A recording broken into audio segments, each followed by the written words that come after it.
अवैध वाळू व खनिज वाहतुकीविरोधी विशेष मोहीम जालना जिल्हा पोलीस 11 व 12 जून 2026. जालना जिल्ह्यातील अवैध वाळू उपसा आणि वाहतुकीविरोधात पोलीस प्रशासनाने कंबर कसली असून गेल्या 24 तासांत विविध पोलीस ठाण्यांच्या हद्दीत मोठी कारवाई करण्यात आली आहे. चंदनझिरा, घनसावंगी, मंठा आणि अंबड पोलीस ठाण्यांतर्गत करण्यात आलेल्या या धाक कारवाईत एकूण 1,11,89,000 रुपयांचा मुद्देमाल जप्त करून संबंधित आरोपींवर गुन्हे दाखल केले. चंदनझिरा 17,50,000 रुपये, स्थानिक गुन्हे शाखा घनसावंगी 20,25,000 रुपये, अंबड 15,04,000, मंठा 63,10,000 रुपये, तालुका जालना 6 लाख रुपये. जालना जिल्ह्यात वाळू माफियांवर पोलिसांचा मोठा प्रहार, एकाच दिवसात 1 कोटींहून अधिकचा मुद्देमाल जप्त. एकूण आरोपी 16. एकूण जप्त वाहने 11, 1 टिप्पर 1 ट्रॅक्टर विनाक्र 9 ट्रॅक्टर ट्रॉली. एकूण जप्त वाळू 515 ब्रास.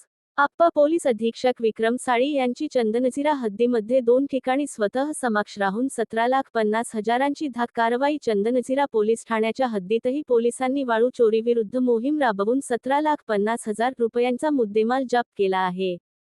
स्थानिक गुन्हे शाखा जालना आणि घनसावंगी पोलिसांनी संयुक्त कारवाई करत भेंडाळा शिवारातून विनापरवाना वाळू वाहतूक करणारा भारत बेंझ कंपनीचा हायवा टिप्पर MH21CL 5455 पकडला. यामध्ये 20 लाख रुपयांचा हायवा आणि 25,000 रुपयांची वाळू असा एकूण 20,25,000 रुपयांचा मुद्देमाल जप्त केला आहे. अंबड पोलिसांची अंबड पोलीस ठाण्याच्या हद्दीत अवैधरित्या वाळू वाहतूक करणाऱ्या वाहनावर कारवाई करून सुमारे 5,04,000 रुपये किमतीचा मुद्देमाल जप्त करण्यात आला आहे. मंठा पोलीस ठाण्याच्या हद्दीतील खोरावडता मंठा शिवारातील पूर्णा नदीपात्रातून अवैध वाळूची वाहतूक करणाऱ्या 9 ट्रॅक्टर्सवर कारवाई करण्यात आली.